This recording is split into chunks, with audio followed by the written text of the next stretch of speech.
our hearing on Barrow. Everyone's had all papers circulate to them, and there's plenty of them, so we have our agenda today, 24 items. So let's make a start. So first of all, apologies. Those. Thank you, Chair. We've got apologies from Councillor Archibald and Councillor Bell. Councillor Chaffey and Councillor Hughes, unfortunately. Thank you. Okay, item 2, declarations of interest and dispensations. So I think item 20 is relevant. Yes, thank you, Leader. Spoke to a few members who are governors of schools. This report is a standard report that affects and applies to all schools. The question is with other registrable interests, whether somebody would regard you as having prejudicial interest in any of the business, item 20, and then it relates to your role as school governor. So the idea that you might be prejudiced in your views, spoken to members and provided advice, and no members are in that position. So I would just declare the fact that you've got another registrable interest. Okay, Councillor Batty. Thank you. Thank you, Chair. Do we nonetheless need to report some kind of record? Yes, if we are. Yes, thank you. Right. On school. Yes, thank you. Okay, Councillor Jarvis. Yeah, school governors. Councillor Morris from School. Yes, Okay. thank you. Thank you. Councillor Derbyshire. I was just going to check on item 21. On item 21, do we need to say that? I think it was something we discussed on one of the meetings. You can feel free to declare it what you have. You don't need to prejudice you. Okay, and Councillor Thornton. I had a bus pass and I used it once. Okay. Right. So, in that case, let's move to item 3, exclusion of press public. Appendix 4 of item 15 of this report so hopefully we can get through that item without needing to go into part 2, but if we do, clearly we will sit at that point. So, item 4 is minutes of the last meeting. That was meeting held on the 11th of November. So, okay with those minutes and minutes. Councillor Jarvis, you want to oppose? Seconder. Councillor Thornton, thank you. Okay, all those in favour, please indicate. Thank you very much. Thank you. So, item 5 is public participation. I believe not. Okay. So, statements from the leader and cabinet members. So, in the absence of Councillor Vicky Hughes, the Armed Forces champion, can't be with us today at the last minute, so Vicky has forwarded the following. It's with regret I can't deliver this in person, however it's with great pleasure that I can announce that Westmorland Furness have received the revalidation of our Ministry of Defence Employer Recognition Scheme Gold Award. This prestigious award is the highest badge of honour for employers who demonstrate outstanding support for the armed service community, including veterans, reservists, cadet force, adult volunteers and military families. The revalidation reflects the ongoing effort by the Council, both officers and members, to ensure that service personnel and their families are not unfairly disadvantaged and they are actively supported within our policies and practices. I'd also personally like to thank Linda Jones, the officer, and Kat Brunwell for their dedication to this important cause, along with all our armed forces champions. So, confirmation from the MOD will arrive in the new year, and our revaluation will be valid from 1st January 2026 to 31st December 2031. Okay, this week, Chairman of Westmorland Furness Council, Councillor Doug Rathbone, the Chief Legal and Monitoring Officer, and the Armed Forces Legal Officer, Libby Jones, would like to invite veteran community to join them for tea, coffee, mince pies. Pendle had their event yesterday, Penrith had theirs today, and Barrow will be here on Friday from 10:30. So if you're available, please feel free to attend. Thank you. So, any other announcements? Yes, Councillor Thornton. Thanks, Chair. Yes, it was just looking back at Storm Run, despite its rather sinister name, it didn't do too much damage in Westmorland Furness. Most of the flooding that was overflowing in Cumberland. Nevertheless, we did have a little bit of a disruption of the network. Now the team were out there and they were doing what we expect and cleared up.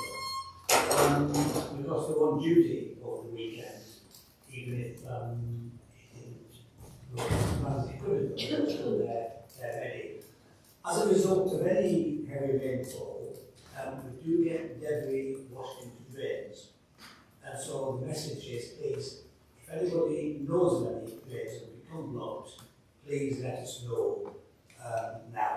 Then we've got time to unblock them and get onto it. Don't just file it away in your mind, and then in the middle of February, when it rains again, tell us, oh, that drain was blocked in December. You'll tell us now, and we will fix it. Thanks, Chair. Thank you. Any other members wishing to? No? Okay, thank you. So, questions to Cabinet members from Councillors Western Furness.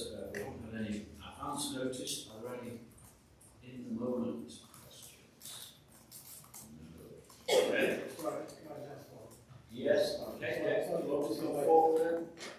Sorry, it's late now, just something about yesterday, joint of views with the committee meeting.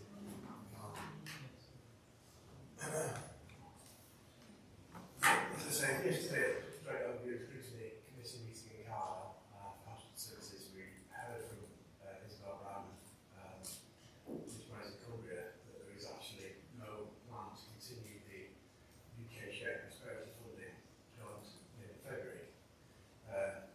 Isabel explained in the meeting that funding is currently worth roughly £450,000 a year to Cumbria businesses.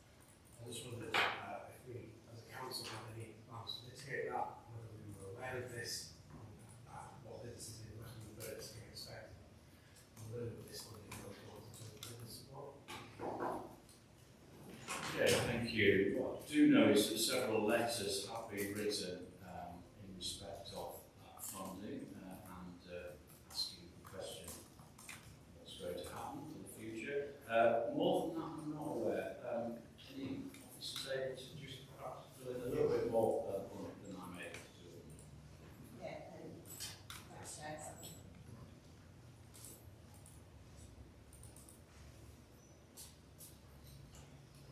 Thank you.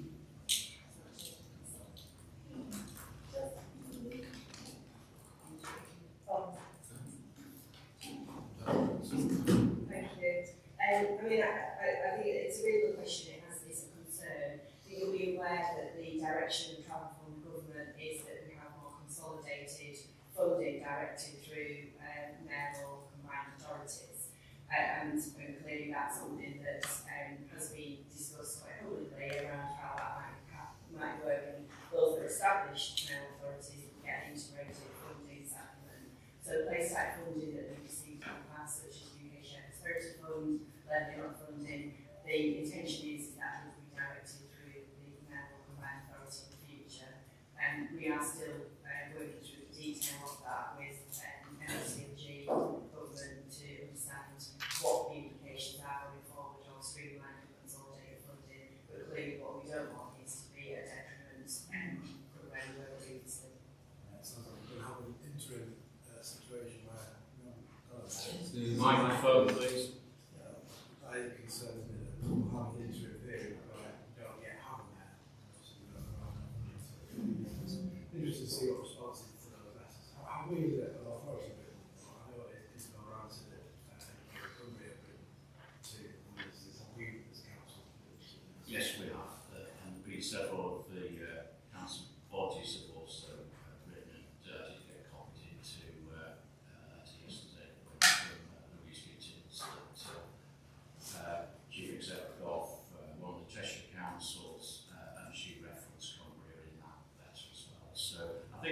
I'll do is I will say that we'll provide a written response. I think information is trickling through. I think some of that funding potentially may come through the growth fund, but when we have more details, we'll provide that.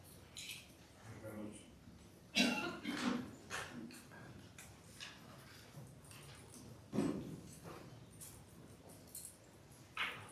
Okay, so that means I think we're up to item 8. So this is referrals from Council of Overview and Scrutiny Committee, and I believe Chair of the Corporate Overview and Scrutiny Committee, you would like to make a statement to us, so please. Thank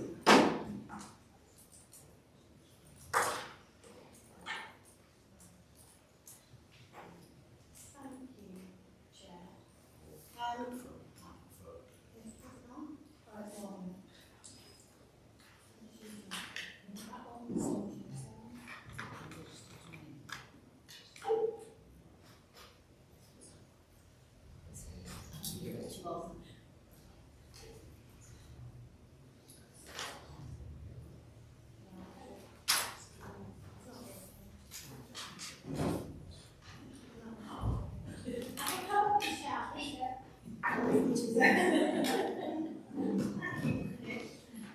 I'm assuming we've all just received a copy of the scrutiny report. And I have to say, I'm going to start saying how disappointed I am that we didn't get to see this report. Because scrutiny met on the 1st of December, and they submitted their report on the 2nd of December. So I expected it to be attached to the report, and it isn't. And I don't have a copy because wherever my paper copy went, it's gone to print one for you. So now I've got it on screen. So, Yeah, you have no. yeah. So you do have a copy now.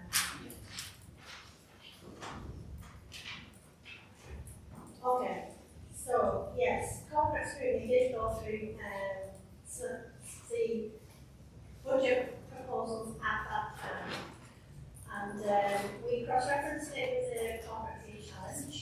We felt it was important that we looked at what the corporate fee challenge was saying at the same time. And there are 11 recommendations from scrutiny that I'll summarise. But I think the key points really are about us being radical and looking at things in a different way, and being innovative and looking at opportunity, and the fact that we all know that we can't do things in exactly the same way that we've been doing in the past. And so we can't just continue to do that.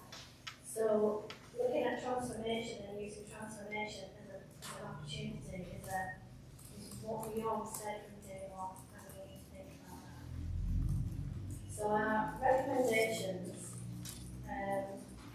were really about, we wanted a clear explanation of why Westmorland and Furness Council appeared to be an outlier in the national modelling. We wanted fully quality impact assessments and rural proofing assessments prepared for all major financial proposals before financial decisions were made. And I am aware that some of those have been done and sent to us today, which is really positive. We wanted to ensure that the budget consultation material set out the scale of the challenge, and I think that's kind of being picked up in the report today. I think the scale of the challenge is in there. And we wanted clear timelines and statutory requirements for the proposals, requiring extended consultation beyond February. So there should be clear emphasis on transformation, value for money, opportunity, and a fundamental restructuring of the way the council works, rather than a reduction in services across the council. The model should be informed by clear benchmarking with other comparator authorities. We can identify how our costs and performance vary from other councils and learn from best practice that shine a light on key areas of improvement for us. And services with low performance and high costs should be considered as a focus for attention. We talked about the structure of the council. We looked at the property challenge. We looked at revisiting expectations of central and enabling services, ensuring that the capacity of central and enabling services is closely aligned to key corporate needs and budget. So our budget position should be considered in context of pressures on the NHS local budget. And that comprehensive framework of clear actions and timescales should be utilised to look at attracting in with investment into Westmorland and Furness. Waiting for a Cumbria in there to deliver this, or focusing on Barrow is not a final option. And we are recommending that Westmorland and Furness looks at inward investment in its own right. And that any future arrangements in terms of the budget should come to corporate overview and scrutiny, and regular monitoring should be come to corporate overview and scrutiny. Now that's a kind of whistle stop tour of our recommendations, because you haven't had time to read it, you haven't had time to absorb it and look at what we're actually saying. I'm sure I've probably missed out some key points there. But the key principles from corporate overview and scrutiny are transformation, value for money and opportunity. And I do believe that we need to kind of look at things in a very radical and very different way. And I think, in particular, as a scrutiny committee, we are aware, we're clearly aware of the challenges ahead and the unknown that we will not know until tomorrow, probably. And then we were acutely aware of that, so we are very aware as well of the amount of time and effort our finance team put in behind the scenes. So I would say, take account of the recommendations, come back to corporate overview and scrutiny, be radical, look at transformation, and keep it involved. Okay, thanks for that. Thanks for the report. Apologies that the pack clearly will take note of those comments, particularly as you said in relation to transformation, value for money and opportunity.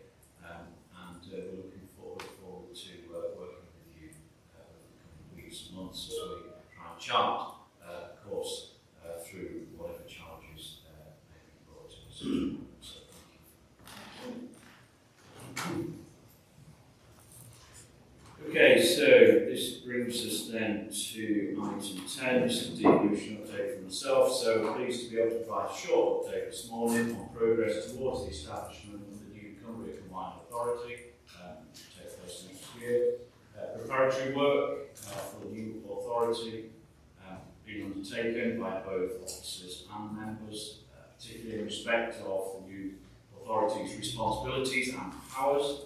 And I can confirm a number of developments since our last meeting. So, in response to requests from government, our Chief Executive and Sam's equivalent at Cumberland Council have confirmed that both our councils consent to the laying of the order to establish the Cumbria Combined Authority. The order provides for election of the mayor and confers certain functions of local authorities and other public authorities on the combined authority. We anticipate the laying of the order will take place in the next few days. We've also received confirmation of initial funding. This covers the investment fund of £11.1 million per year for 30 years for Cumbria, split 50-50 between capital projects and revenue spending. Funding of £5.5 million for the pre-election year of 26-27 has also been confirmed. There will also be a £4 million capacity funding over 4 years to help establish the new authority. As you're probably aware, these funds are a baseline of the government's commitment, and additional devolved funding streams from other government departments such as adult skills and transport funding will be forthcoming in due course. We continue to press the government for further funding to help ensure that the new authority gets off to the best possible start in tackling a number of key issues here in Cumbria. We have also received confirmation that the first mayoral election will be held in May 2027, aligning with unitary authority elections and therefore saving money, aiding voter turnout. But Looking ahead, it's anticipated that recruitment for the interim statutory officers will take place early in the new year, as we form the necessary team to take forward the new authority. I know the Cabinet will be keen to continue playing its part in ensuring the Cumbria Combined Authority sets off strong roots and clear direction. To assist with this, further briefing for Cabinet members will be arranged for the new year. So, thank you. Okay, so this gets us to item 11, and this is a budget consultation. So, next chance. Thank you, Leader. Cabinet, you have in front of you this year's proposed budget consultation. And I will probably say a little bit more about it than I would normally. I need to stress from the outset that this is by far the most difficult budget round that the Council has had in its short history. But I've also had senior officers tell me that they have never experienced the level of uncertainty around funding that we currently face. We're going into a budget facing a new funding regime, known somewhat ironically as Fair Funding 2.0. And we do support many of the intentions of this to ensure that resources are directed where there are greatest needs and costs, and in giving councils a degree of certainty about their funding for a period of 3 years. However, the reality seems to be making a mockery of this.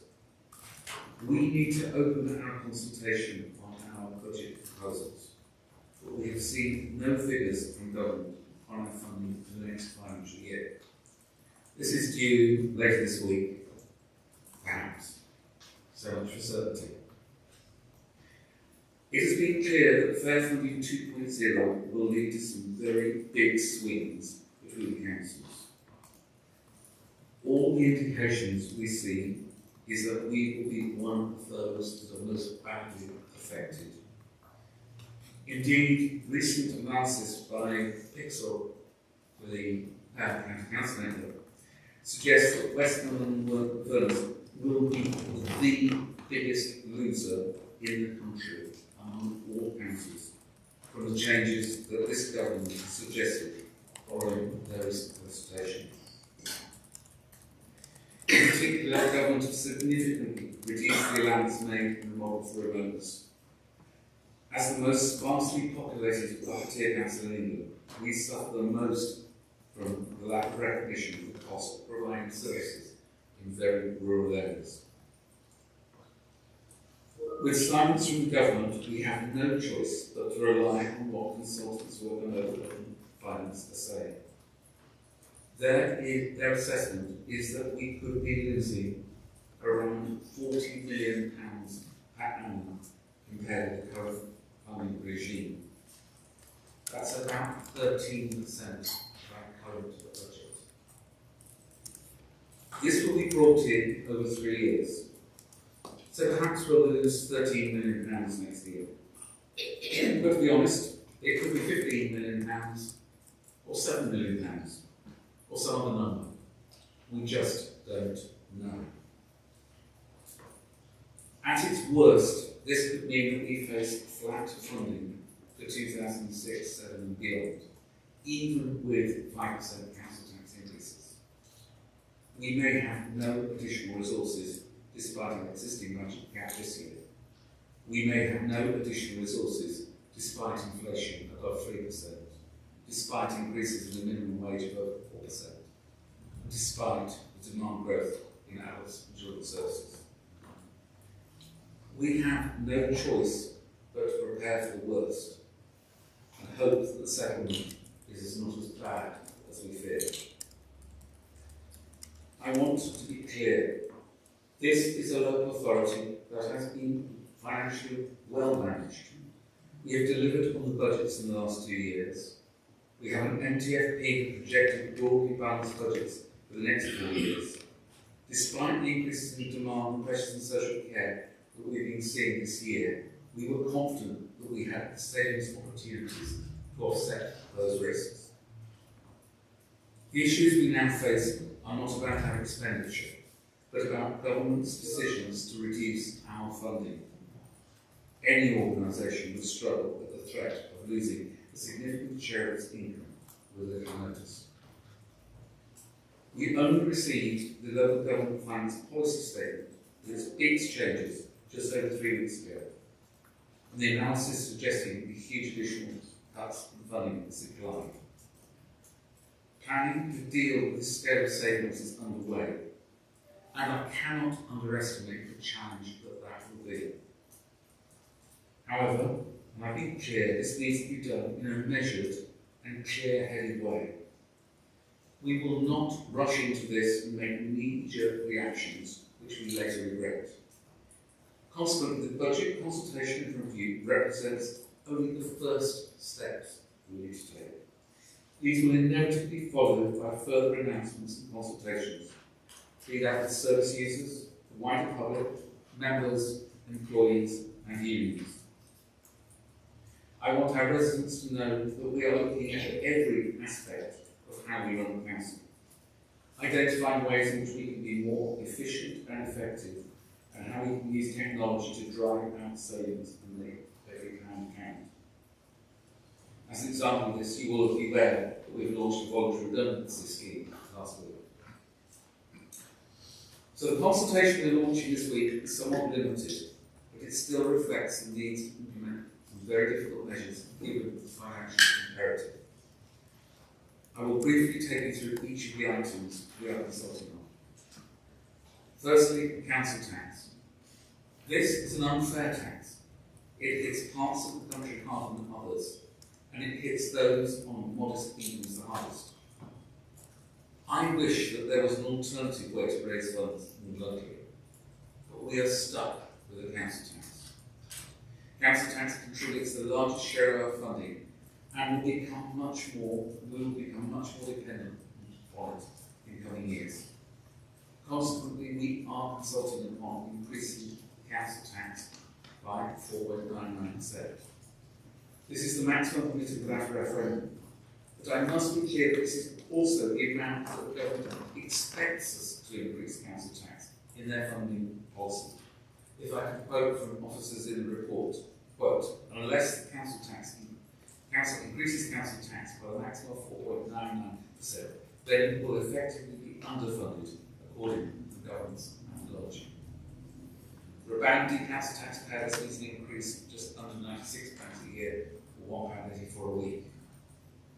As I said, this is an unfair tax, but for this year at least, we will be maintaining our local council tax reduction policy, as you'll see on a later agenda item, which means that the most vulnerable members of our community can still get up to a full 100% reduction in the council tax. The second way in which we can help to bridge the funding gap is through our fees and charges. We will undertake a comprehensive review of fees and report on this in the spring. However, in the meantime, we are consulting on increasing all parking charges by 10%. This will be used for funding essential highways and transport projects that will otherwise be hit by funding cuts. We're also proposing significant increases in the charges on the Windermere Ferry and the removal of free travel for blue badge holders. We need to get the ferry onto sustainable financial footing, and these are key measures. While we will be increasing the cost of contracts and ticket books by 20%, it will still offer remarkable value for those residents who use the ferry frequently. It is also proposed to increase the charge for the use of spare seats on council contracted under-school transport services by 15% to £867.03 from the beginning of the autumn term. All other fees and charges will be increased in line with inflation of 3.8%, in line with our policy. Cabinet, as you're aware, we are looking to harmonise our waste collection across the entire area next year. This will also require us harmonising our approach to charging for garden waste collection. As you're aware, garden waste collection is a discretionary service, and most councils charge for the collection of garden waste. We are consulting on two different options. The first of these is to collect the first bin for free, only levying charges on the second and subsequent bins. This was our preferred approach in the waste harmonisation strategy. However, given the financial pressure, we feel it is necessary also to consult on the alternative option charging for all garden waste collection. This would bring significant additional income into the council to offset, to help offset the high cost collection, particularly in a rural area such as ours. Additionally, we are consulting on charging for the replacement of lost or damaged containers and provision of new containers for new housing developments. Fourthly, we are going to be looking to make changes to the way in which carers' direct payments are made. The approach we're suggesting is consistent with that of local authorities and is supported by the Carers Association. Finally, we are proposing to undertake a review of those parts of home-to-school transport, which is discretionary. In total, home-to-school transport will cost the council well over £16 million this year. However, we continue to face considerable budget pressure in this area, and costs are likely to be closer to £19 million. Much of this provision is statutory and will not be affected. Our consultation will consider the areas that offer goes beyond statutory requirements, including providing transport to the nearest suitable catchment school rather than the statutory requirement of the nearest suitable school. The provision of post-16 home-to-school transport free of charge, and the provision of free transport entitlement for 4-year-olds. Officers estimate there is an opportunity to realise budget savings up to £1 million over time. I must emphasise that no changes will be implemented before 2027, that eligibility requiring catchment will be phased in to avoid impacting existing pupils. Initially, quality impact assessments have been completed and taken into account for these proposals, and these will be updated as we receive consultation feedback. I'm also grateful for the input from the Review Screening Committee, and I agree with the vast majority of your recommendations. I think my comments echo many of those points you made. I am very aware that a number of these proposals will significantly impact on individuals and families within our area. While we have to make difficult decisions, we want to do this having heard feedback from those affected. Consequently, I'd ask all residents' feedback into the consultation to ensure that we find the best ways to get to a sustainable financial position and to delivering the key services our residents and communities deserve. As I stressed at the beginning of this item, it is likely that these are only the first steps that we will need to take. We have a statutory duty to deliver a balanced budget for 26-27 and need to ensure that our finances are sustainable. As I say in the budget consultation document, the need to change, transform and find efficiencies is our top priority as a council. This will affect all our services and all our employees. It is dreadful that we are in a situation where we have such uncertainty over our finances and the expectation of salvage cuts to funding. However, we will manage the situation with as much care, thought and professionalism as is possible. Consequently, I'd ask the Cabinet to approve the recommendations set out in section 2. We know the ongoing work to develop proposals to enable the balanced revenue budget for 26-7 and to propose to Cabinet and Council in February, that we approve the launch of 26-27 budget consultation, which includes the proposal to increase council tax by 4.99%. There may be a slight amendment here. It says the consultation will be launched after the provisional settlement of this college. I think perhaps if we could, with agreement, remove that wording just in case the government is very late with their publishing, and that creates issues for us in terms of our statutory consultation. And finally, 2.3, approve the proposals 26-27 consultation stakeholders are outlined in the table and report below. Thank you.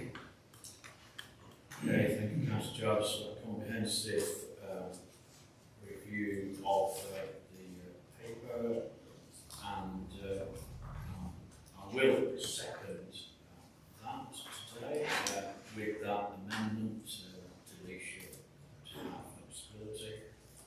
So, do any cabinet members wish to comment on this? Councillor Thornton. Thank you, Chair. That was a very measured report by Councillor Jarvis. I may be a little bit less measured. This is a Labour government looking after urban areas and London authorities, and we are paying the price.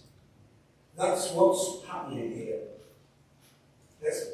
I'm not mistaken about this.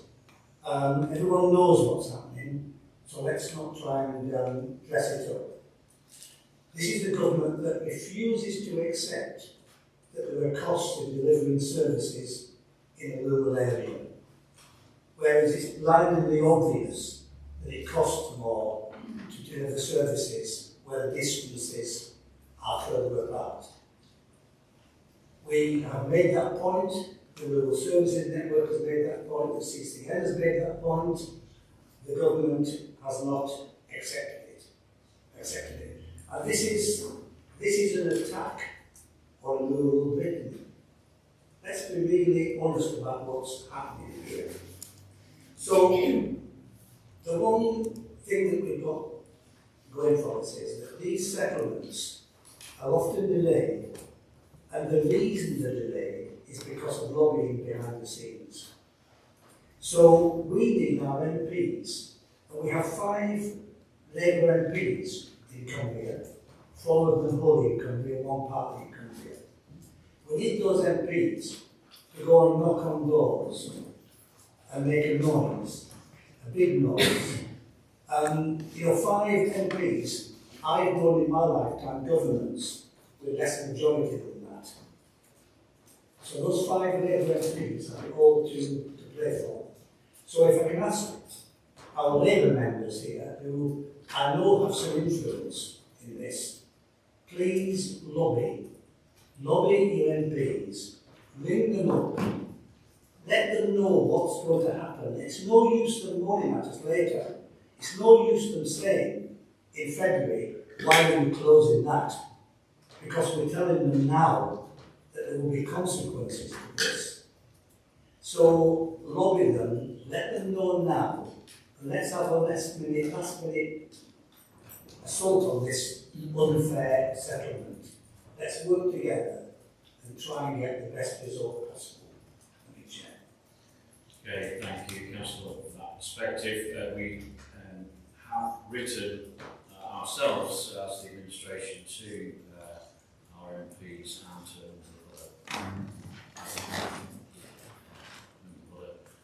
Lords as appropriate. But we certainly would appreciate all lobbying in this regard. So, Councillor Patton. Thanks. Can I echo Councillor Clausen's comments, and add to that is that I think we've all been really enthused by Team Barrow, the prospects that offers us here, and I think we're really concerned that the potential good work there may be undermined by having to lose services just when we were hoping that we were going to be able to do more here. I have to say I met with the chair of the Brilliant Futures group yesterday, and I'm really impressed by the ideas, abundance of ideas that she's got about how we can improve primarily just primary education of our youngsters here. And I'm concerned too that enthusiasm and good prospects may be undermined by what we're facing over the next couple of years. I also just wanted to comment on Councillor Morgan's the views that she brought from corporate overview and scrutiny. And I'm really pleased at the support for transformation and the promotion of the notion, and I fully agree with this, that this is the time when we need to do things differently. The notion seizes the day. And I'm pleased that the corporate overview and scrutiny linked this with the outcome of the peer review. A couple of things I'd add to that is that I know that we look where locality working might take us, and I really hope that we don't lose that, because I think that that's got great promise in providing better coordinated services, and those should be more efficient, if not more, also more economic. And it's important that we're taking people with us. We're going to look later at the consultation and engagement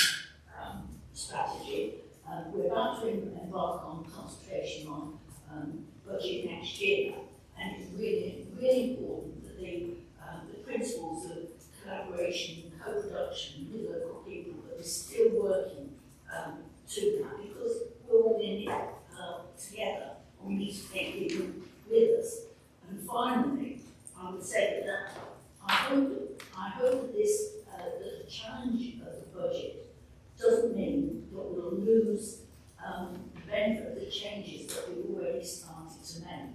I know in children's services, by investing more in family help, in early help prevention services, it means that we're already having an impact on the numbers of youngsters coming into public care. And that, at the end of the day, it's not only about better quality of life for them and better lifetime opportunities, but it is also a reduction on the call of the public purse. So I hope that the challenge that we've got doesn't mean that we start to pull back on what might seem like some discretionary services, because I would say that we lose that at our peril. So thank you ever so much. Thank you for your comments. I think we'll just have to wait and see. What I would say is we certainly intend on exploring possibilities for locality working and benefits that flow from that. So, Councillor Murray. Thank you very much, Leader. First of all, just to say a huge thanks to Andrew for the presentation, which I thought was very clear. And indeed, as Councillor Conlon points out, very measured. I think what it does is it gives me very strong degree of confidence in his leadership and in the work of our officers in pulling together proposals which will put the council in the end in a very good position. And one of the things that's a great encouragement from the report that we've given scrutiny was making sure we've got a clear emphasis on transformation and referencing it back to the corporate peer challenge that we had previously in the year. And I think in that context, we also need to make sure we strongly reject any attempts to portray the council in any sense as being wasteful or profligate. The fact is, it's a very well-run council and probably is in a better position than most to respond to a severe challenge. We are well-run and we are willing and able to transform. Thank you. So, okay, all of those comments. So it was proposed and seconded, subject to the deletion line and consider the quality assessment. All those in favour of the recommendation?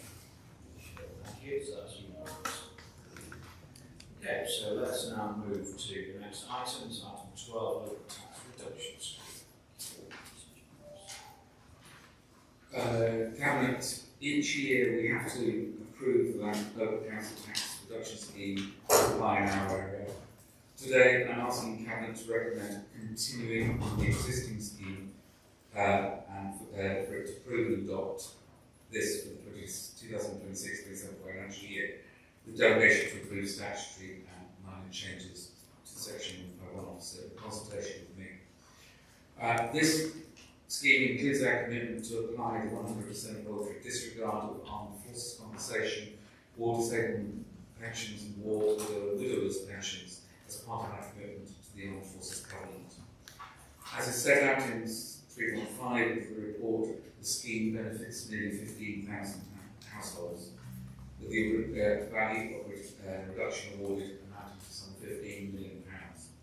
About 60% of this cost is working age applicants, which is non-statutory.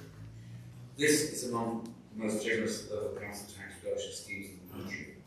Indeed, our expenditure on working age payments is about twice the level assumed in the government's funding model. We should be proud of the level of support we offer to our most vulnerable residents. At the same time, and with significant funding challenges, we must also ensure that this investment offers value for money for all council taxpayers. Consequently, we will be reviewing this scheme for future years. Any changes for 2027 and 28 and beyond will require proper, separate, full consultation. In the meantime, I'm proposing that we carry on with the existing scheme. I propose the recommendations set out in section 2. Thank you. So, do we have a seconder? Councillor Derbyshire. I always find it difficult following Councillor Jarvis because he speaks so well and quite often steals all the bits I'm about to say. I'm about to say that I'm very proud of the fact that we can do this and provide a 100% discount, especially for the working age population who are struggling on low incomes. But I also have a very strong concern that in coming years, with the pressures we've got on us from the budget and the amount of money that the government are reducing our income by, that we are going to have to look at not doing such a generous scheme in the future. And I know speaking to residents who are concerned about their income at present, concerned about rising costs, struggling with homelessness, we need to be able to help as many people as we can. And I'm hoping that we will be able to continue this in years to come. But as we say, we may need to review it, which I have strong concerns about, but we're going to have to look at it and implement if we have, and do the consultation and give warning to many residents that this may be heading in their direction. So I'm very happy to second it with considerations and concerns I raised. Okay, thank you. So, any current members wishing to add to this item? Let's see that. So, proposal seconded, all those in favour? Thank you. Unanimous. So, move to item 13. So, this is the local taxation relief and discretionary housing payments. Me.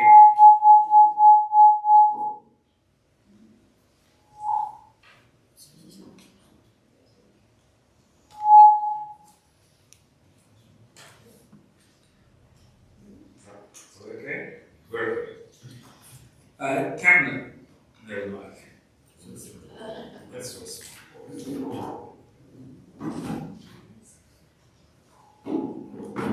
thought it was me who was going to be loud with this agenda, not the microphone. You've got in front of you recommendations to approve policies for local taxation relief and discretionary housing payment. These include a number of small changes from the current policies, which I will highlight. Our existing council tax premiums exemption policy became effective from the 1st of April this year, including exemptions on the new second homes premium. As of 7th of October this year, 74 applicants for discretionary exceptions have been made, with 39 of those approved, 22 refused, and 13 currently pending a decision. Since the policy was introduced, some additional circumstances have been identified in the correspondence and applications from taxpayers that suggest the need for some minor changes and streamlining from 1st of April 2026. Consequently, it's proposed to expand the 12-month exception where legal and technical difficulties are preventing the sale or letting of a property to cover both furnished properties as well as unfurnished properties. To extend the exception category for exceptional circumstances preventing the property being used as a permanent home to cover both unfurnished alternative homes as well as furnished properties, and to introduce an exception category for owners who buy either furnished or unfurnished properties to renovate or move into or make available for long-term letting. I believe these changes will simplify the rules by aligning between furnished and unfurnished properties and remove disincentives for bringing empty or second homes into use as a primary residence system. In terms of the discretionary non-domestic rates policy, with 3-year valuations, we previously agreed to allow awards to be made for a 3-year period covered by the current rating list, which is now due to end on the 31st of March. With a new list coming into effect on the 1st of April, we seek to enable the businesses again to apply or reapply for a further 3-year period. There are additionally some changes to the policy required to implement legislative changes. These are outlined in the report. Finally, in respect of discretionary housing payments, our policy was adopted for the 1st of April 25 and is detailed in Appendix 3. This also includes voluntary disregards relating to the Armed Forces Covenant. We propose that this policy remains unchanged pending further guidance being provided by the Department of Work and Pensions and the new Crisis and Resilience Fund, which will seek to combine the current household support fund and the discretionary housing payment. This whole area of reliefs and payments, as well as the local council tax reduction scheme agreed with discussed, is extremely complex, as can be seen from the length of the policies that are attached in this report. I'm grateful, extremely grateful for the of the officers around us, particularly Alison Davison, Amanda Foley, Vicky McDonald, to manage all our work in this area and present changes to policies so clearly. I'm happy to recommend the proposal set out in section 2, that is to approve the proposed council tax premium section policy, to approve the proposed non-domestic rates discretionary rates review policy, to approve the proposed amendments to discretionary exceptions out of paragraph 314, and then to delegate amendments as outlined, any necessary amendments as outlined in 2.4 and 2.5. Thank you. Thank you. So, those recommendations, do we have a second then? Start. As said before, Councillor Jarvis has laid out all the information. I was also going to put a slightly different angle on it. We've got the information on page 195 to do with the council tax premium that's applied to empty homes. I was going to say it would be great if we could get the message out to a wide range of people that if you've got an empty home, we have got support out there. We now have empty homes officers in each of the areas, and we're very keen to work with owners to get properties back into use. So please get in touch. I was also going to say that we've got the changes due to the Household Support Fund becoming the Crisis and Resilience Fund. And I'm hoping that we will have the same flexibility to ensure that the funding we've got is going to be able to help as many people as possible without too many time restrictions on it from the government. So I'm happy to second it. Okay, thank you. Any other amendments? No. So, proposal seconded, all those in favour? Okay, that's carried unanimously, thank you. So, item 14, 25-26, revenue and capital budget monitoring report. Earlier, I talked about the outlook for 2026 and beyond. Now I turn back to consider this year. Unfortunately, the tone of my message will not really be changing, and I have to again warn about financial risks. This is another long and particularly detailed report, and I will try and summarise it as quickly as possible. I'll talk first about the revenue budget and then the other recommendations. Back in September, I informed Cabinet that we had expected overspend, this year, just over £10 million. By the end of Q2, there had been little improvement in the situation. With further improved treasury management outturn, the forecast now sits at an overspend of just under £10 million. I'm not going to go into the overspend details. These were presented throughout the report and Appendix 1, and they are very similar to those that were presented in Q1. There are pressures of nearly £5 million in adult services, driven by high demand, and as well as the need to use agency staff to cover vacancies and sickness absence. Children's services facing an overspend of more than £6 million. This includes £2.4 million for demand and cost pressures for care for children. And if I can just bring up one figure that just illustrates the challenges of the council, that the average weekly cost of a residential placement for a child has now risen to over £7,000 per week. Homeschoolers and transport are also both showing large overspends, with costs increasing and additional demand from SEND. Franklin places are forecasting over £3 million overspend, primarily from agency staff and vehicle hire costs and waste. And on top of this, we face other financial risks. These are highlighted in section 3.43 and beyond, including the risk of yet more demand pressures and of severe winter.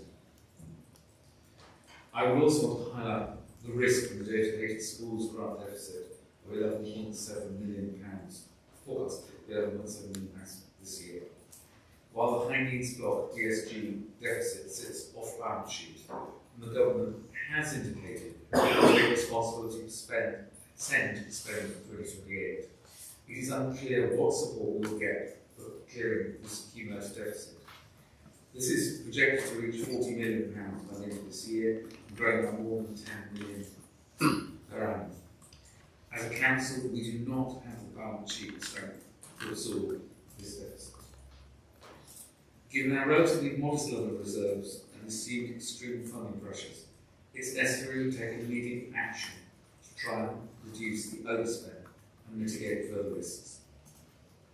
As outlined in Agenda Item 11 in the budget consultation, any mitigations to manage the overspend are being overseen by the Section 151 officer and the corporate management team to bring budgets back to balance, or to at least much reduced overspend.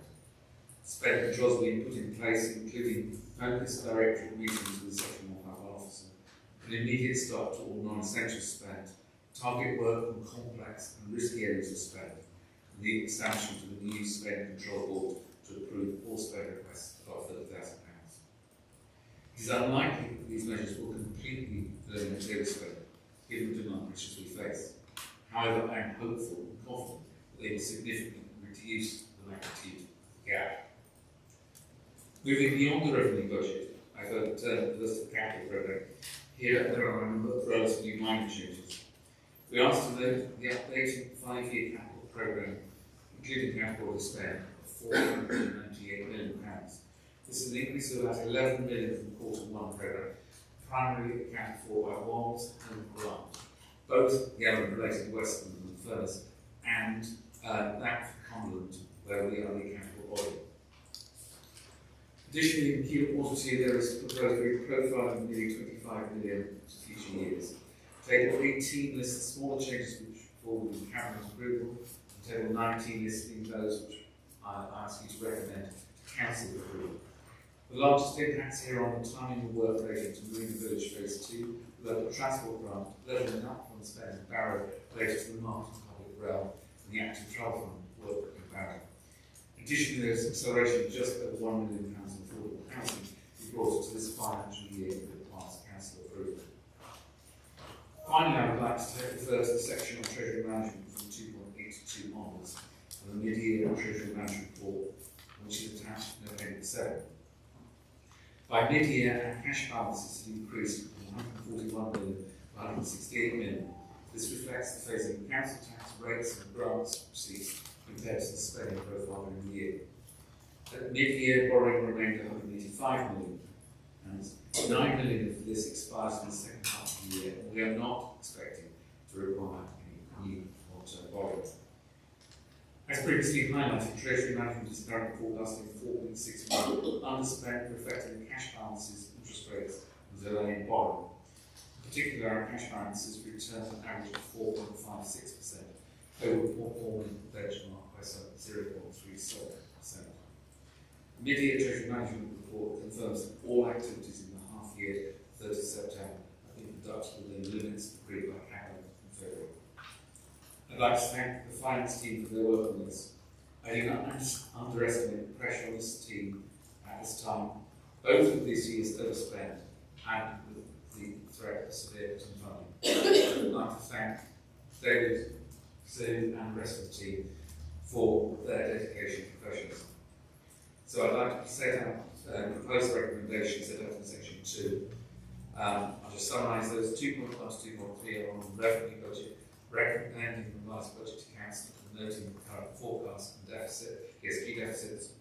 2.4 relates to capital programmes, noting the proposed updated capital programme, approving those changes which were within cabinet authority, and recommending the remaining changes where appropriate to council.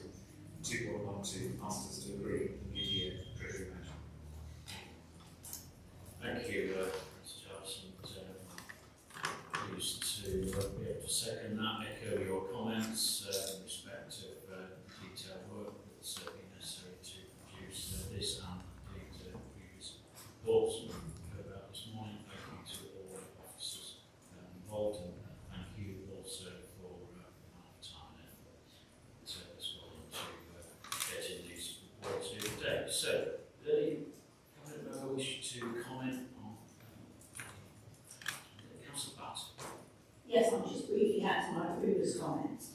Thank you ever so much for your analysis of the issues in children's services. Just a couple of things.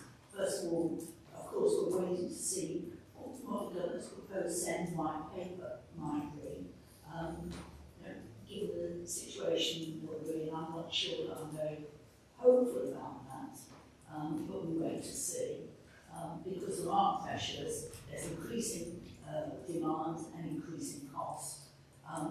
we're trying to do what we can to manage the local system, but it's not easy. I just pick up on my earlier comments about the importance of family help in diverting youngsters from public care and supporting families.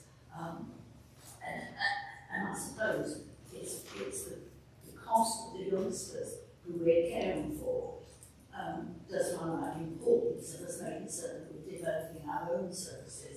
We brought a placement strategy in, and I do hope that our current financial situation won't undermine the developments that we want to make to be able to provide more in-house services, because I believe that not only will they be cheaper, but they'll be better than using external placements. Thank you. Thank you. So, don't see any other council members indicating, so again, propose seconded, all those in favour? It's unanimous. Thank you. So, we come to item 15. So, no? Yes, we do. Report to strategic risk.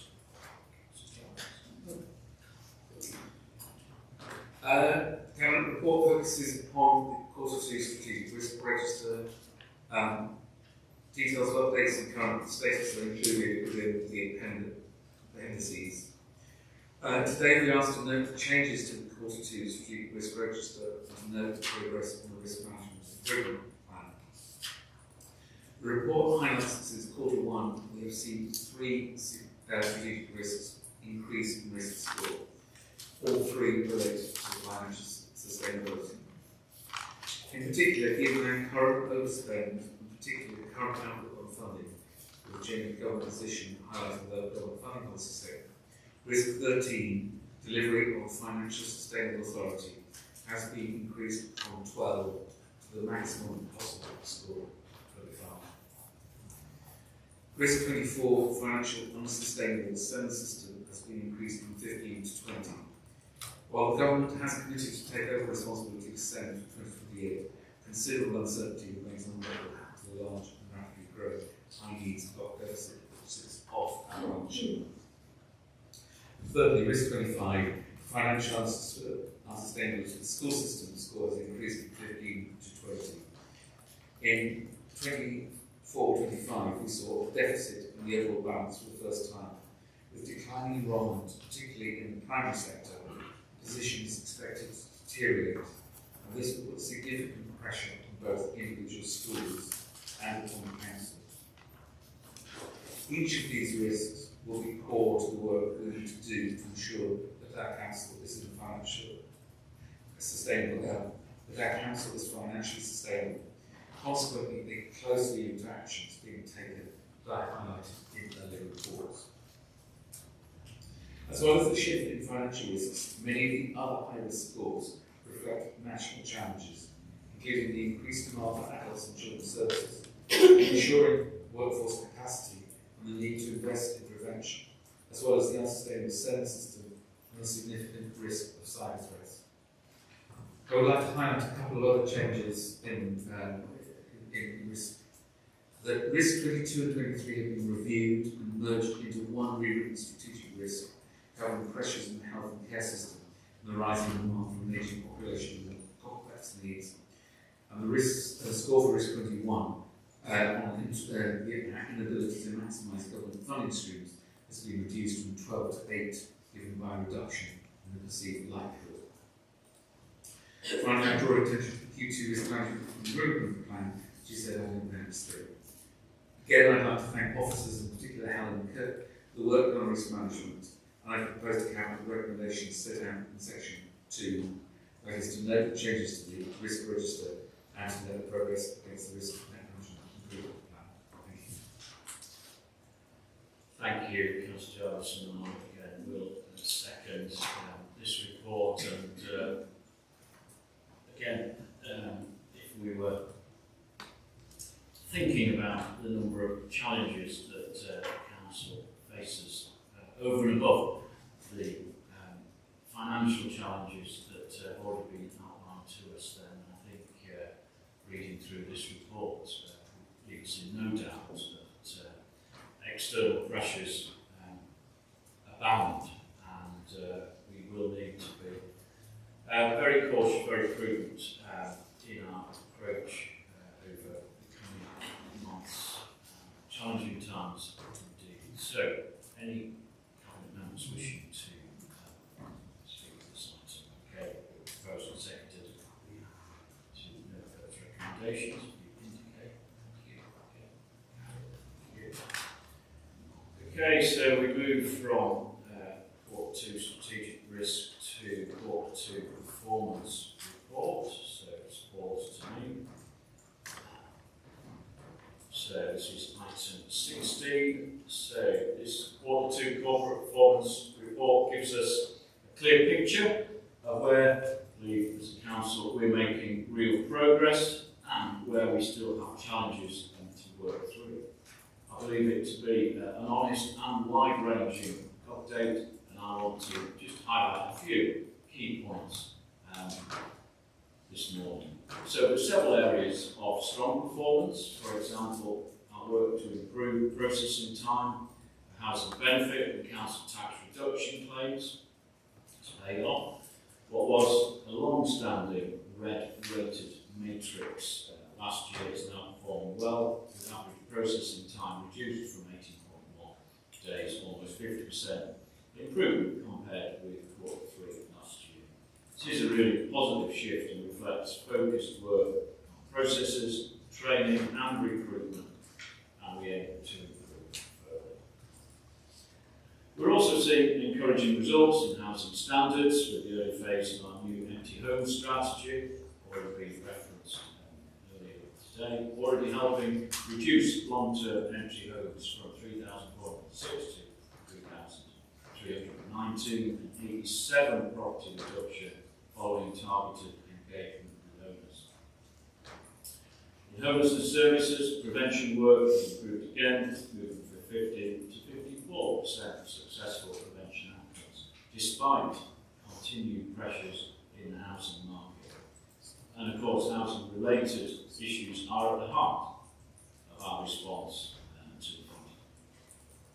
There's also good progress in our education outcomes, where a good level of development in early years has risen by 2.5 percentage points, narrowing the gap with national levels, and phonics outcomes remain in line with national performance.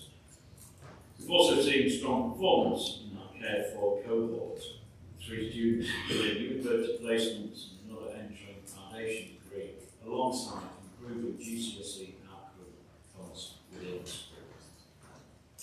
At the same time, the report is honest about areas requiring attention. The RIDOR, reporting of injuries, diseases and dangerous occurrences, health and safety matrix remains red, driven by a rise in reportable incidents, though I believe this to be linked to a degree to an intentional push to improve the reporting culture rather than a systemic safety issue. In school outcomes, while some indicators improved, our key stage 2 combined reading, writing and maths results remain 3% below national levels, highlighting the need for ongoing targeted work with schools, and especially so here in Barrow. We also continue to experience pressures such as SEND, Special Educational Needs and Disabilities Assessments, where increased EHCP, Education, Health and Care Plan requests, have affected timeliness, even though performance still remains above national levels. Overall, this report shows a council, I believe, that is improving in many important areas, while being open about challenges that remain.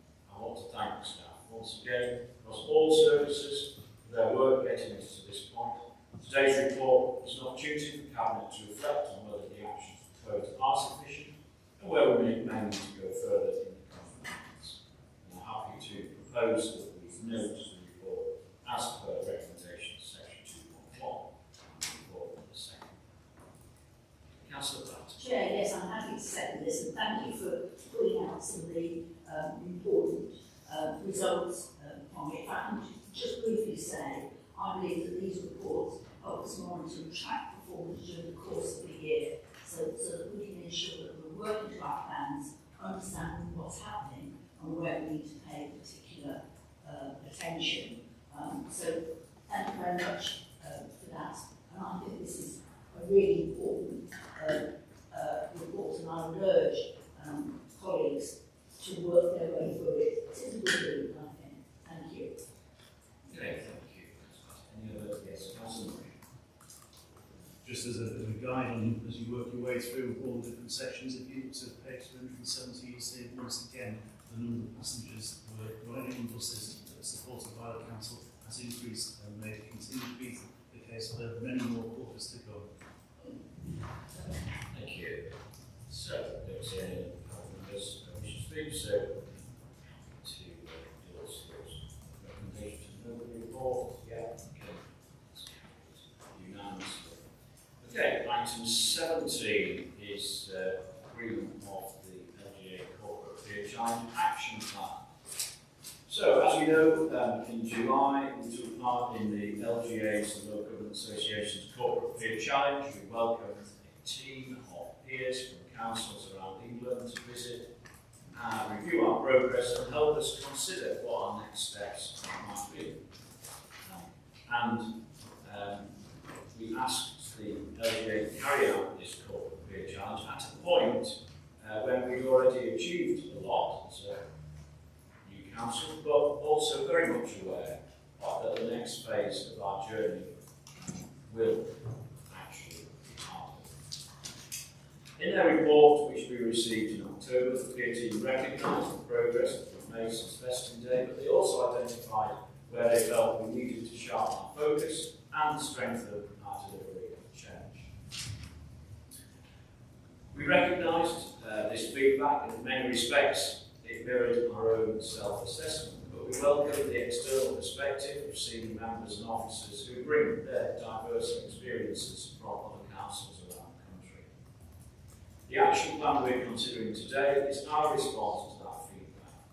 It does not try to do everything, it concentrates on areas where peers felt change would make the biggest difference, and where we know we need to be more disciplined as an organisation.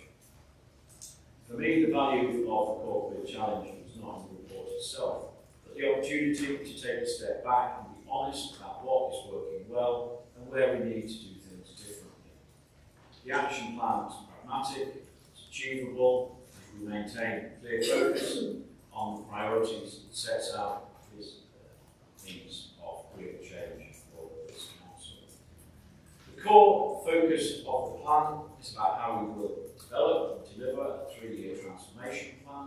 This plan will create a sustainable organisation that is able to deliver our vision, consistently meet the needs of local people. It's not a small task and will mean substantial change as we move forward. Cabinet will have a key role in overseeing this journey and ensuring that we stay on track. We will welcome the LGA team back to Westmorland Furness in late May for a short revisit. But by then, I'm confident that we will have made significant progress against their recommendations and that we'll be well on the way to achieving the change that we need to see. Once again, I want to thank officers for the work that's gone into developing the action plan, cabinet colleagues and others for engaging constructively with the feedback process. And finally, recognising the need for this action plan to be responsive to circumstances, as leader I'm proposing a slight amendment to the report's recommendation with me in consultation with cabinet delegation, make changes to the action plan if required. I believe this is a pragmatic way of ensuring that the action plan remains live and relevant. So, those recommendations there outlined in section 2, section 2.1 and 2.5, plus an amendment to give myself in consultation with cabinet delegation to make changes to the action plan if required. So, those recommendations with that amendment, I'm happy to propose those to the seconder. So, Councillor Murray. I'm very happy to accept that suggestion for great flexibility. On a day when we've had dramatic news on all sorts of different ways, ways, it's difficult to spot the most exciting that's on the agenda, but this is it. This is it. This is the one which I think will absolutely help us with some of the other challenges that we've got. But this is the one about making sure that we can bring about the transformation we want to in our local fabulous council, and make sure that it is even more wonderful and fabulous in the future, able to respond in a way which is agile. And I don't think we should undersell the opportunity we've got now in front of us to really bring this council in the 21st century. Thank you, Lee. Okay, thank you for that. And I think we are underscoring here with this call for change, with the challenges that we mentioned earlier on, reinforcing that things cannot and will not remain the same in the coming years as they are. We need radical change in the council. So I guess let's all be prepared for that. Like I said before, I don't underestimate the challenges we're going to face. So, okay, council thoughts. Thanks, Chair. As you know, I'm a great supporter of this process. It is absolutely amazing what can be done in 3 days. I sometimes compare it with what the government reports do in 4 years at a cost of several hundred million. And you look at this, it's a very, I believe, a very accurate assessment of where our council was then.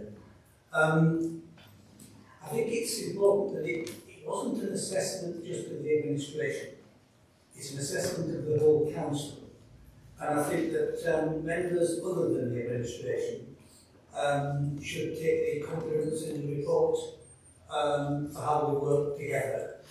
I was pleased to see that the overview speech in this chair earlier referred to this report when talking about the budget.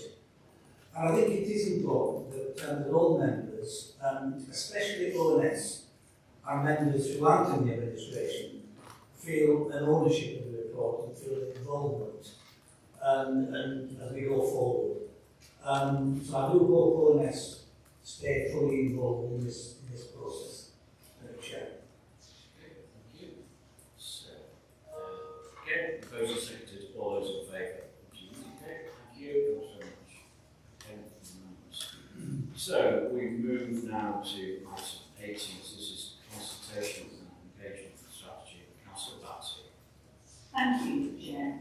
In Councillor Chaffey's absence, I'm pleased to introduce and recommend this important strategy. And I know that if she were here, she would want to make certain she thanked officers who worked hard on this.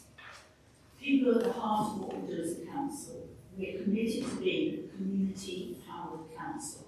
And this means that we want to ensure that local people have the chance to influence and shape the services that affect their lives and build trust in our decision-making processes. This strategy cites a number of examples. We're probably almost aware of the process of introducing 20-mile-an-hour schemes. We did this for our town and parish councils with consultation at an early stage to help us decide where there was sufficient local support to take it forward before going to formal legal processes. And it defines roles and responsibilities. This strategy is built around 6 pillars: insight, information, consultation, involvement, collaboration, and community-led. I'm pleased to see co-production as an important example of collaboration, both in adult and children's services. Indeed, in children's services, we've recently introduced a new participation framework to help us ensure that we're embedding children's rights, Article 12, the right to express views and the right to have rights given due weight, giving children space, audience, voice and influence, the Lundy model. We must also recognise the significant challenges that we're facing, that we've been talking about, of increasing financial pressure, increasing expectation for greater involvement in services, changing demographic profile locally, and need to influence behaviour especially around waste, climate change, travel and health. After adopting this strategy, there will be a 12-month period of rigorous testing and review to see what works, what can be refined, and what can be improved. Attached to the strategy in Appendix 2, you'll see toolkits to help us put this into practice, and an easy charter on one page, setting out our commitments in Appendix 3. So colleagues, I'm asking you to agree to the consultation and engagement strategy for Westmorland and Furness as set out in paragraphs 2.1 and 2.2. Thank you. Thank you. Coverage of the report. So we have a second to this, Councillor Marsh.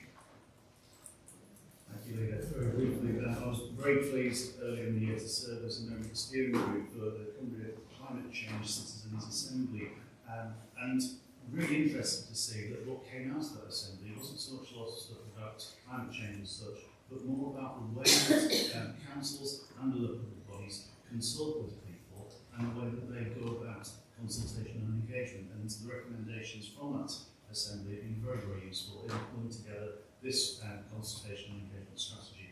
And I'm very happy to say that because I think it's really, really good. Thank you. So, anyone else wishing to comment? No. So, proposal second, all those in favour? Unanimous. Thank you. So, item 90, contract extension for home care and domiciliary framework. Mr. Jones.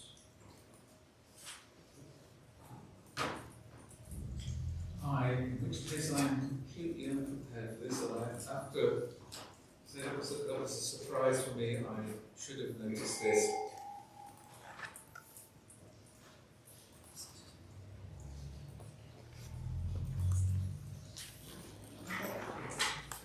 Okay. Perhaps in those circumstances we can ask you, would you say a few words?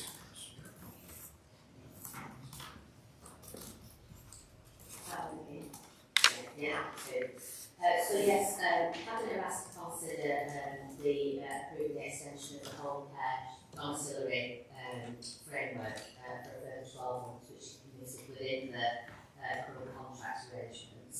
The current term commenced April 24 and will expire on the 1st of March 2026. So this is about an extension for further 12 months. The value of the extension is approximately £10.5 million to extend the framework extension. The service deals with providing and meeting needs of people who have been assessed under the Care Act 2014 and provide services such as showering and bathing, physical support to help people to get in and out of bed, maybe to move from the chair to the toilet safely. It can assist with dressing, medication support, assisting with meals preparation, but also helping people to eat their meals and providing support with eating. And where possible, to really maintain people as independently as possible within their own homes. The increase is due in the main to unforeseen increased demand for adult social care, which Council Jobs has referred to in earlier reports. As I said, all people who receive services through the framework have had care act assessments and are eligible to leases without meeting our statutory duties. Without the service, there is a risk of harm to those vulnerable adults within our communities.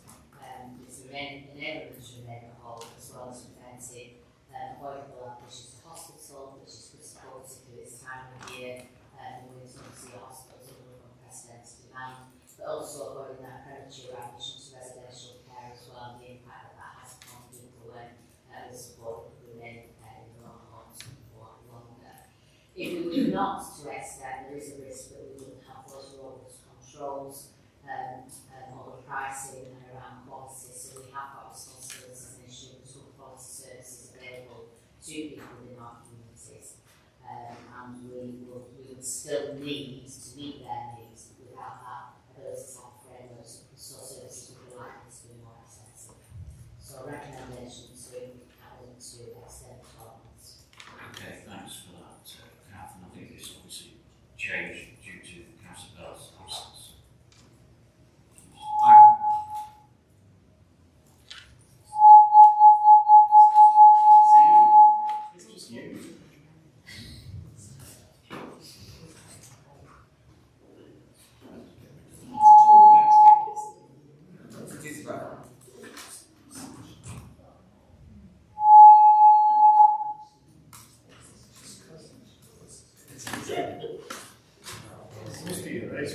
Move the computer out of the way.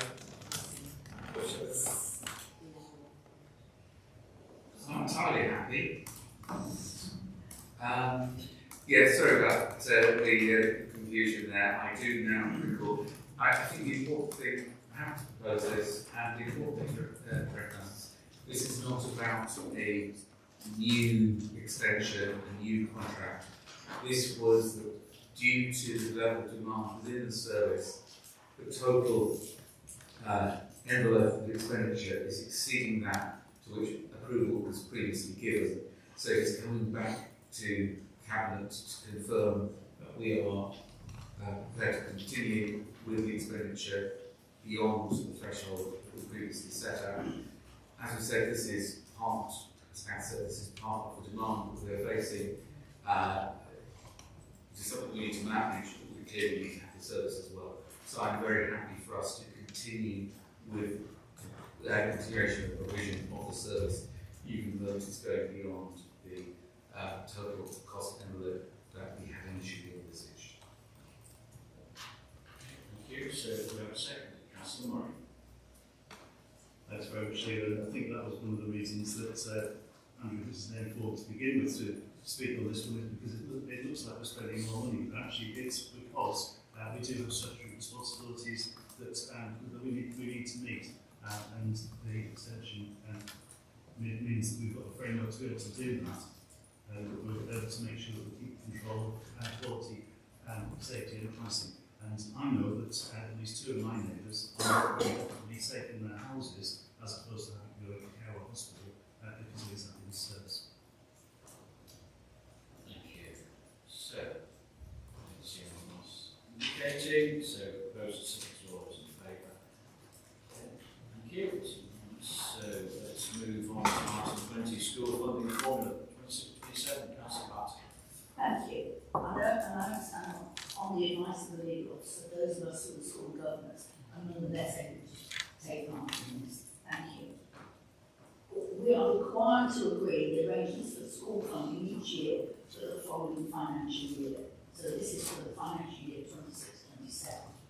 A national funding formula was introduced by the government for schools from 2018-19, and since then local authorities have been required to decide in consultation with their schools and schools board whether to use this or locally determine schools funding formula within some restrictive parameters set by the DFE, although I understand that the government are now moving towards one single national funding framework.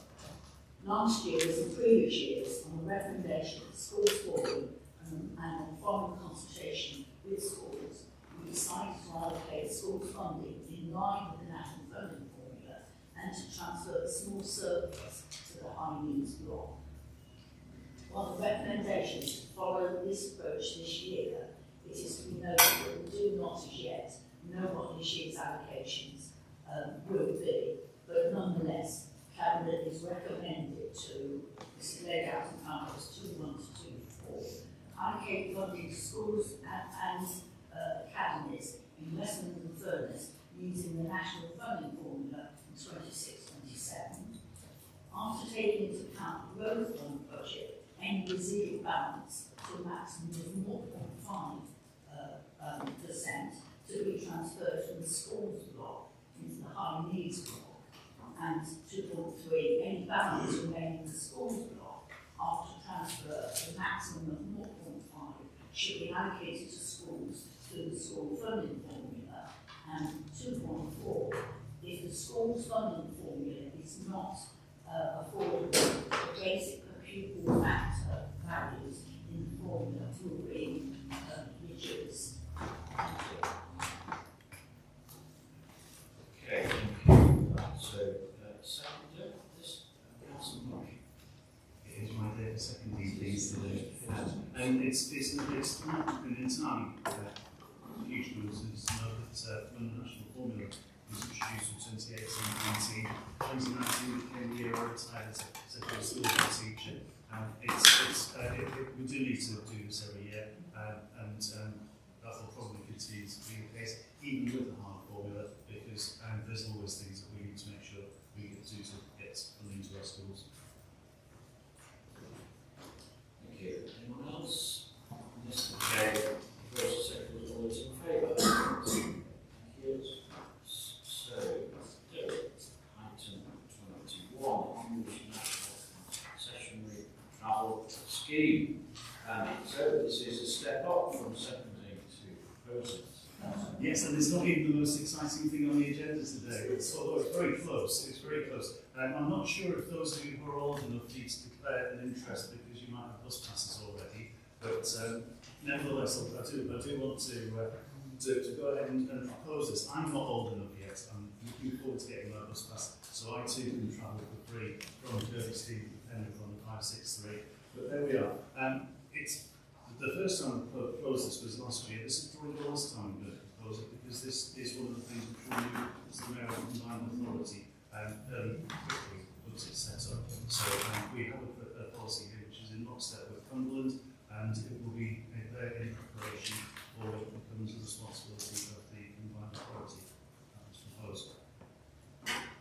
Thank you. So, seconded, Councillor Thornton. Yeah, fully in support of this chair. It is a wonderful thing. When you look at the bus passengers, quite a lot of them actually considerably more than 65.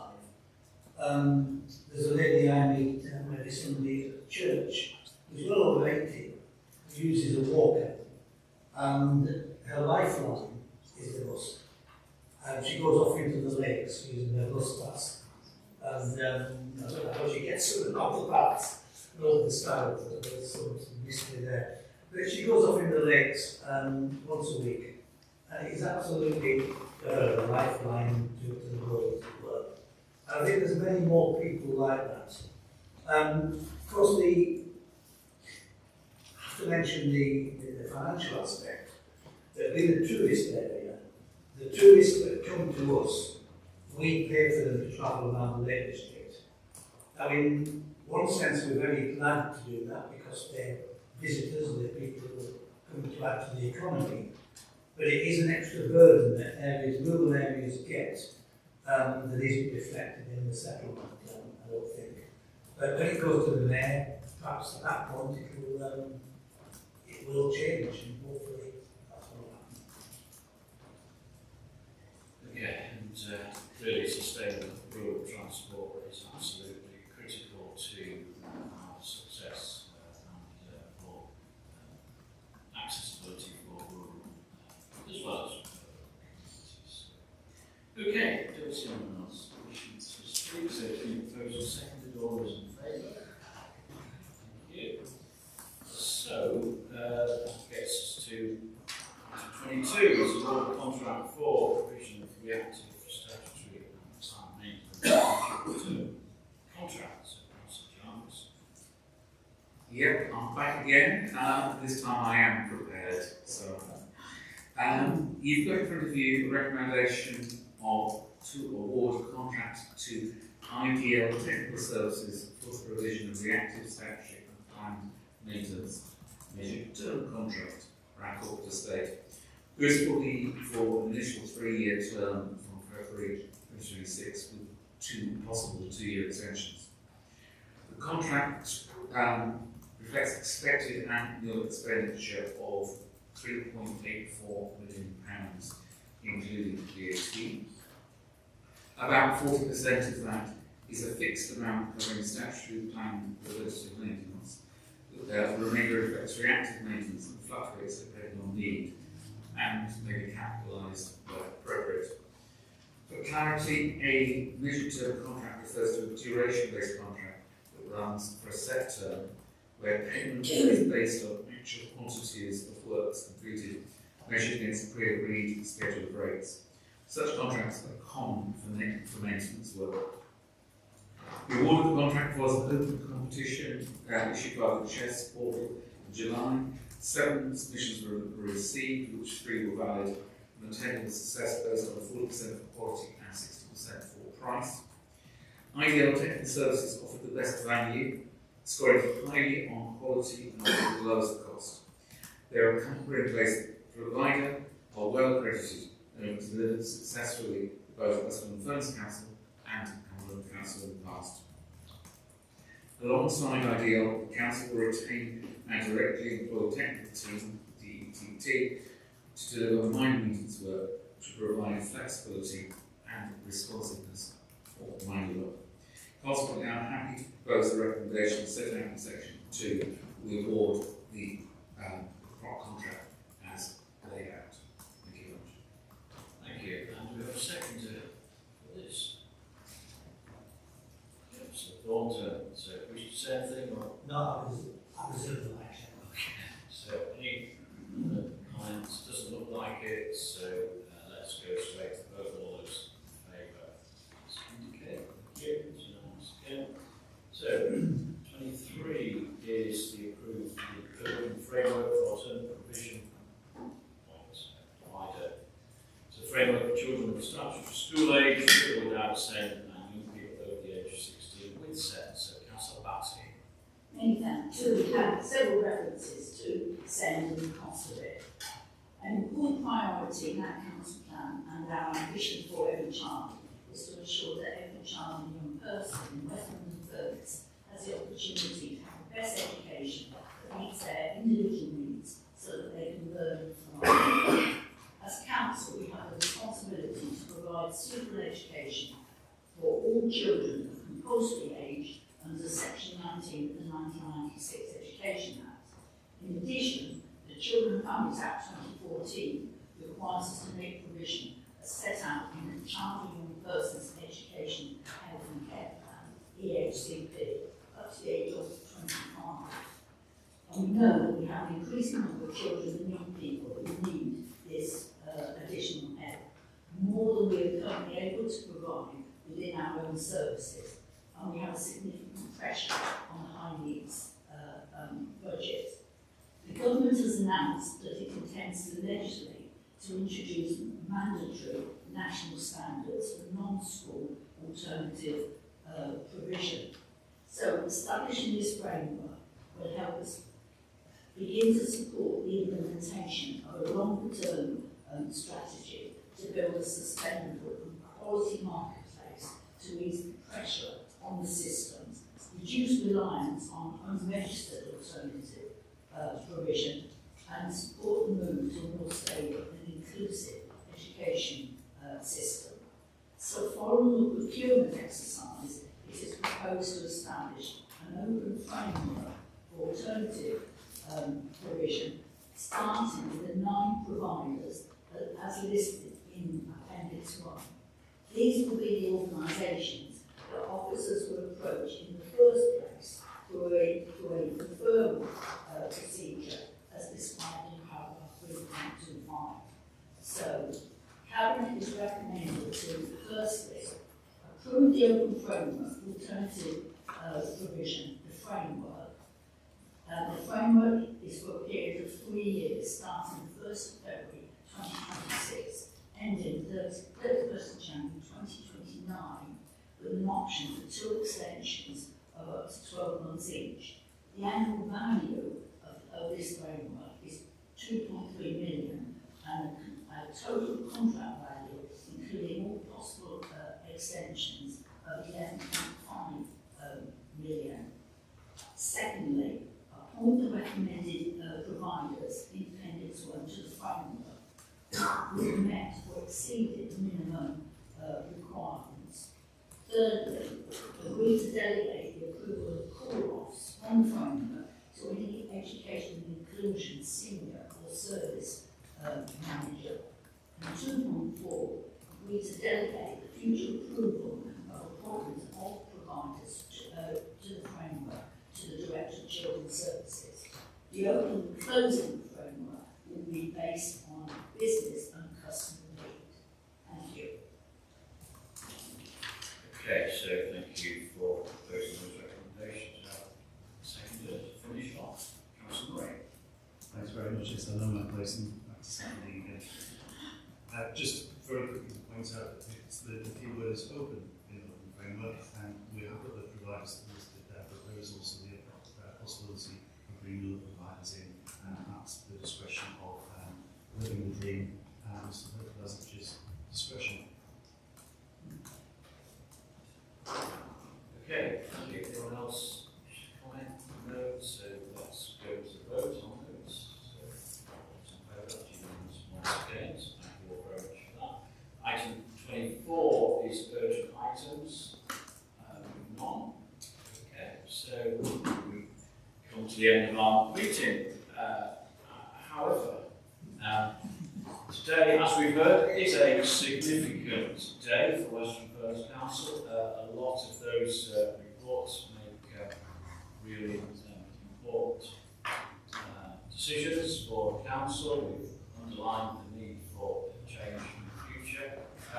But for all of that, it is Sam's last working day today. So I did make reference to Sam's retirement at full council, but it seems right that Sam's last day is here. It seems right to finish in Barrow, bearing in mind that you were previously Chief Exec of Barrow. Clearly, you've done a great job in bringing forward Westmorland Furness Council. So, on behalf of staff, officers, members, cabinet, and residents, a huge thank you once again for all your hard work. Much appreciated. We have made significant strides as a council, and those have been recognised again in some of the reports today, and that is down to the quality of your leadership. You've played a crucial role in every step of our journey so far, providing that clear advice, that unique leadership style, open and accessible, to be appreciated by all. So thank you very much. We do wish you well